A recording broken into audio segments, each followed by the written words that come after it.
Kā šorīt jūties? Zini, kas tev nepieciešams. 3 lietas, kādas ir nepieciešams fantastiskam rītam. Noteikti varam. Tālāk, mēs paceļam vienu kāju.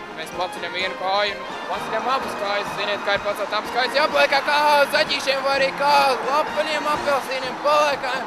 Izapļamies, mēs esam lieli un vareni. Apaļi un resni, gardi un sulīgi. Tātad, un pats galvenais šis elements ir tieši šīs zīdo suliņas.